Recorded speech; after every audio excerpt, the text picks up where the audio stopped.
नमस्कार, स्वागत है आपका गुड लक टिप्स में। मैं हूं प्रगति पंत अवस्थी। दोस्तों, तीज का त्योहार भारत के कोने कोने में मनाया जाने वाला एक महत्वपूर्ण त्योहार है। यह त्योहार भारत के उत्तरी क्षेत्र में हर्षोल्लास के साथ मनाया जाता है। सावन का आगमन ही इस त्योहार के आने की आहट सुनाने लगता है और प्रकृति मानो सावन के अद्भुत सौंदर्य में भीगी हुई सी नजर आती है। तो आज हम जानेंगे कैसे तीज का त्योहार मनाएं, हमारे खास प्रोग्राम गुड लक टिप्स।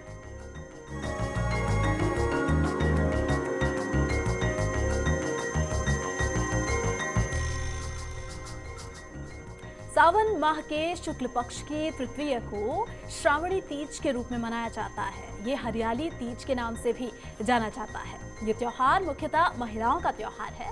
तो जानेंगे क्या है इसकी विधि और कैसे करें ये व्रत, जानेंगे आज के स्पेशल एपिसोड में। वहीं इस सभी के बारे में विस्तार से बात करने के लिए हमारे साथ मौजूद हैं जाने माने ज्योतिषाचार्य पंडित मुकेश शास्त्री जी। जय गौरी शंकर। पंडित जी, स्वागत है आपका हमारे इस कार्यक्रम में। तो पंडित जी, हमारे दर्शकों को ये बताइए कि तीज की पूजा का महत्व क्या है। जय गौरी शंकर। सभी दर्शकों पर भगवान शिव का, माता पार्वती का आशीर्वाद और कृपा दृष्टि हमेशा बनी रहे। आप सभी का कल्याण हो। दोस्तों, आज के इस स्पेशल एपिसोड में हम बात करेंगे तीज की।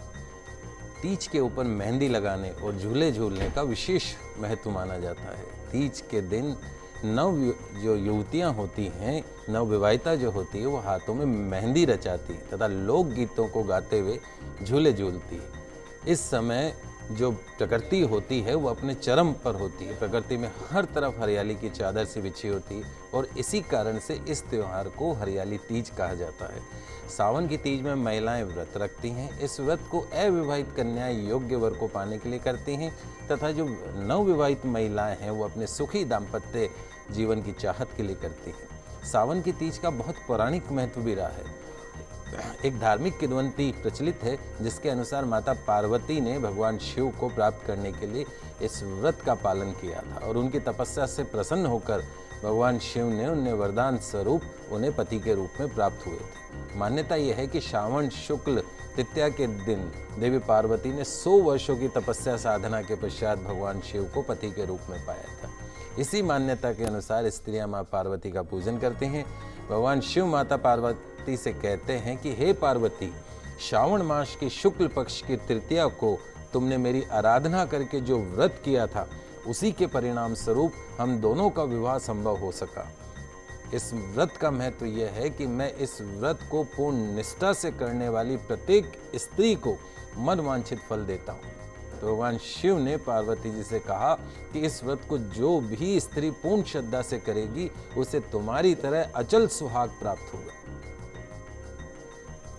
तो पंडित जी ने हमारे दर्शकों को बताया कि तीज का क्या कुछ महत्व है, लेकिन तीज से पहले पंडित जी एक दिन आता है, उसे सिंजारा कहते हैं और काफी हर्षोल्लास के साथ इसे मनाया जाता है। तो हमारे दर्शकों को जरा बताइए इसका क्या महत्व है और ये होता क्या है। जी देखिए, तीज से एक दिन पहले जो द्वितीया तिथि होती है उसको नवविवाहिता स्त्रियों के लिए भेजे गए उपहारों को सिंजारा कहते हैं, जो कि उस स्त्री के सुहाग का प्रतीक होता है। इस दिन नवविवाहिता जो स्त्रियां होती हैं वो अपने ससुराल से, एक राजस्थान में ये प्रथा है कि जिनकी भी नई शादी हुई है वो पहला सावन हमेशा पीहर में मनाती हैं। तो ससुराल की तरफ से पहले सावन के अंदर सिंजारा आता है जिसके अंदर वस्त्र, आभूषण, श्रृंगार का सामान, मेहंदी, मिठाई भेजी जाती है। इस दिन मेहंदी लगाने का विशेष महत्व है और सिंजारे का जो महत्व होता है वो लहरे की साड़ी से बहुत अधिक बढ़ जाता है, जो कि ससुराल पक्ष से खरीदी जाती है और बहू उसे पहनकर अपने मायके जाती है। वहाँ से भी वो ढेर सारे उपहार, घेवर और मिठाइयाँ लेकर आती है। बिंदी, मेहंदी, सिंदूर, चूड़ी, घेवर, लहरे की साड़ी, ये सब वस्तुएं जो हैं सिंजारे के रूप में भेजी जाती है। सिंजारे के इन उपहारों से विवाहिता जो स्त्री होती है वो खुद को सजाती है, मेहंदी लगाती है, तरह तरह के गहने पहनती है, लहरिया साड़ी पहनती है और तीज के त्यौहार को धूमधाम से मनाती हैं। तो इस दिन सुहागिन स्त्रियां सुहागी पकड़कर सास के पांव छूकर उन्हें देती है और अगर यदि सास जीवित नहीं हो तो जो भी बड़ी हैं, जेठानी हैं, उनको वो देती है। तो स्वयं से बड़ों को अर्थात जेठानी या किसी भी वृद्धा को जो सिंजारा है वो देना चाहिए। इस अवसर पर नवयुवतियाँ जो स्त्रियां हैं हमारी, बहनें हैं हाथों में मेहंदी रचाती हैं और महिलाओं के हाथों पे जो विभिन्न प्रकार के जो बेल बूटे जो बनते हैं उनका भी विशेष महत्व माना गया है। इस तीज के दिन में पैरों में आलता लगाना महिलाओं की निशानी माना जाता है। अच्छा, इन सब के बीच पंडित जी, तीज का जो व्रत होता है उसकी विधि भी अलग होती होगी, उसे किस तरह से मनाया जाए, क्या कुछ उसकी विधि होती है, हमारे दर्शक ये जानना चाहते हैं। जी, तीज के दिन को क्या करना चाहिए कि पहले तो सबसे सुबह जल्दी उठ के सूर्योदय के पूर्व उठ के तिल और आंवले के चूर्ण को जल में डालकर उस जल से स्त्रियों को स्नान करना चाहिए और अन्य नित्य कर्मों से निवृत्त होकर लाल वस्त्र धारण करके अपने पूजा स्थल पर उत्तर दिशा की तरफ मुख करके बैठ जाना चाहिए। आचमन और प्राणायाम करना चाहिए। अब अपने सामने एक चौकी अथवा बाजोट की आपको स्थापना कर लेनी चाहिए। चौकी के ऊपर केले के पत्तों से मंडप सजाएं। उस चौकी पर एक सफ़ेद और लाल कपड़ा बिछाना है आपको। सफ़ेद कपड़े पर चावल से नवग्रह बनाने हैं तथा लाल कपड़े पे षोडश मात्र का गेहूं से आपको बनानी है। चौकी के एक तरफ चावल और फूल रखकर गणेश जी की स्थापना की जाती है, दूसरी ओर गेहूं रखकर उसके ऊपर कलश की स्थापना करी जाती है। कलश जो होता है वो आप मिट्टी का ले सकते हैं, तांबे का ले सकते हैं, स्टील का ले सकते हैं। तो कलश कहा जाता है कि कोई भी आप पूजा करें बगैर कलश के पूजा अधूरी मानी जाती है। तो कलश में जल भरकर आप उसको रखें। जल के अंदर 1 रुपए का साबुत सिक्का, थोड़े से हरे मूंग और एक साबुत हल्दी उसके अंदर डाल दीजिए। इसके बाद में आपको क्या करना है कि जो बालू मिट्टी होती है उस बालू मिट्टी से भगवान भोलेनाथ का शिवलिंग बनाना है और माता पार्वती की प्रतिमा बनानी है, गणेश जी की प्रतिमा बनानी है, रिद्धि सिद्धि की प्रतिमा बनानी है, माता पार्वती की सखियों की भी प्रतिमा बनानी है। बगैर सखियों के माता पार्वती का अधूरापन माना जाता है, इसलिए तीज पे पार्वती के साथ में, माता पार्वती के साथ में सखियों का होना भी बहुत जरूरी है। तो माता पार्वती की सखियों की भी प्रतिमा बनाएं। उन प्रतिमाओं को और शिवलिंग को चौकी के ऊपर स्थापित कर दीजिए। चौकी के सामने आटे से बनाए घी का दीपक जलाएं। अब पहले आप माता पार्वती और भगवान भोलेनाथ की पूजा का संकल्प लें और बोलें कि मैं अखंड, संकल्प लेते समय हाथ में जल ले लीजिए, 1 रुपए का सिक्का, थोड़े से अक्षत, उसके अंदर रोली डाल के और फिर आपको संकल्प लेना है। क्या बोलना है आपको कि मैं अखंड सौभाग्य की प्राप्ति के लिए, पुत्र पौत्र सौभाग्य वृद्धि की कृपा प्राप्ति के लिए मैं तीज के व्रत का संकल्प लेती हूँ। इस संकल्प करने के पश्चात में उस जल को आप छोड़ दीजिए। संकल्प के पश्चात में सबसे पहले अब आपको भगवान श्री गणेश जी की पंचोपचार पूजन करना है। श्री गणेश जी के ऊपर जल, रोली, मोली, चंदन, सिंदूर, सुपारी, लौंग, पान, चावल, फूल, इलायची, बिल्वपत्र, फल, मेवा और दक्षिणा चढ़ानी है। इसके बाद में आपको कलश का पूजन करना है। जिस तरीके से आपने भगवान गणेश जी का पूजन किया है, ठीक उसी प्रकार जो कलश आपने रखा है जल भर के, उसके भी आपको पूजन करना है। तत्पश्चात में फिर जो आपने नवग्रह जो आपने बनाए हैं, नवग्रह के साथ साथ में जो 16 माताओं का जो आपने मंडल बनाया है, तो नवग्रह और षोडश मातृका का आपको विधि विधान पंचोपचार पूजन करना है। इस पूजा के पश्चात में अब आपको भगवान भोलेनाथ की और माता पार्वती की विधि विधान से पूजा करनी है। भगवान भोलेनाथ और माता पार्वती को गंगा जल से, दूध से, शहद से, घी से, इत्र इत्यादि से उनको स्नान करवाना है, फिर शुद्ध जल से स्नान करवाना है। तत्पश्चात में वस्त्र आदि भगवान को अर्पण करने, माता रानी को अर्पण करने हैं। तो वस्त्र आदि अर्पण करके रोली, चंदन, सिंदूर, माता रानी जी को मेहंदी व काजल और श्रृंगार की 16 वस्तुओं से माता को सजाना है। 16 प्रकार के फूल पत्ते की माला चढ़ानी है। फिर मेवे, सुपारी, लौंग, मेहंदी, शीशा, कंघी एवं चूड़ियाँ माता रानी को आपको अर्पण करना है। भगवान भोलेनाथ को बिल्वपत्र, शमीपत्र, धूप, कुशा, कमल, नीलकमल, आक, मदार, कनेर, राई फूल भगवान भोलेनाथ को अर्पण करने, साथ ही साथ भोग के रूप में भगवान को धतूरा, भांग और श्रीफल महादेव को आपको अर्पण करने हैं। अंत में भगवान शिव और माता पार्वती की आपको आरती करनी है, पुष्पांजलि करनी है और क्षमा प्रार्थना करते हुए अपनी मनोकामना पूर्ण करने की प्रार्थना करनी है कि मुझे अखंड सौभाग्य प्राप्त हो और संतति प्राप्त हो, वंश वृद्धि हो, और जो भी आपकी मनोकामनाएं, जो विवाहित जो स्त्रियां वो अपने पति की लंबी उम्र के लिए कामना करें, और जो युवतियां, जो विवाह योग्य युवतियां हैं, वो सुयोग्य वर की प्राप्ति के लिए इस प्रकार भगवान भोलेनाथ और माता पार्वती की पूजा करें। निश्चित तौर पर भगवान भोलेनाथ प्रसन्न होकर आप सबकी मनोकामनाओं को शीघ्र ही पूर्ण करते हैं।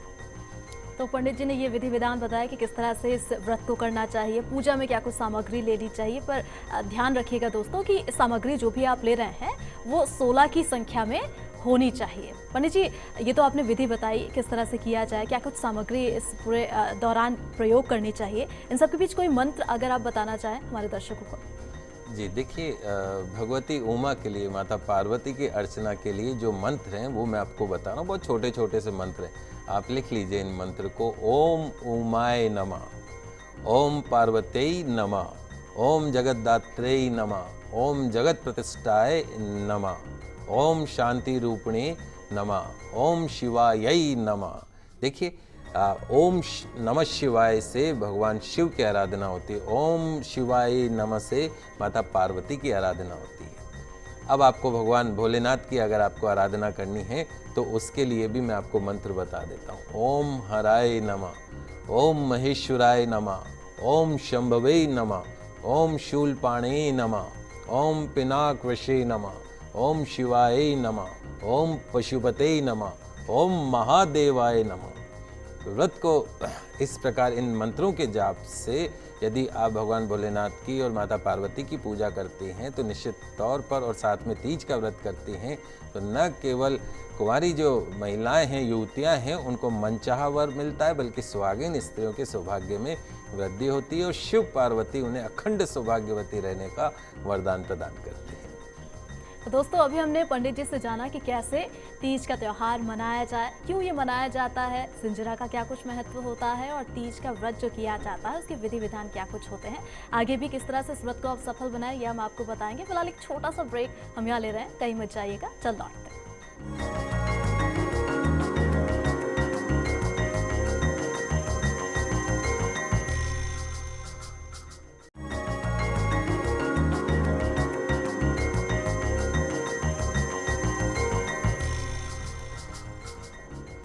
ब्रेक के बाद आप सभी दर्शकों का एक बार फिर से स्वागत है। आज हम बात कर रहे हैं तीज की, कैसे इस बार आप तीज पूजा कर सकते हैं। पंडित जी ब्रेक से पहले बता रहे थे आपको कि किस तरह से व्रत करना है, क्या कुछ विधि है। हरियाली तीज के अलावा हरियाली अमावस्या के बारे में भी आप पंडित जी से जान लेते हैं। देखिए, इस बार क्या हो रहा है कि श्रावण मास के अंदर 3 साल बाद में हरियाली और शनि अमावस्या का महायोग बन रहा है। इसे शनि की 7.5 और ढैया वालों को शनि आराधना के बाद में राहत वाला बताया गया है। हरियाली अमावस पर शनिवार के साथ ही पुष्य नक्षत्र भी है। पुष्य नक्षत्र दोपहर 3:10 के बाद शुरू हो जाएगा। तो अभी मंगल और शनि तुला राशि में चल रहे हैं, इसलिए ऐसे लोग जिनकी कुंडली में मंगल और शनि की दशा चल रही है उनके लिए यह योग श्रेष्ठ माना जाता है। तो जिन लोगों को शनि की ढैया और 7.5 चल रही है उनके लिए इस योग में भगवान शनि की जो पूजा अर्चना के साथ में जो दान पुण्य और पवित्र तीर्थ का स्नान करना श्रेष्ठ रहेगा।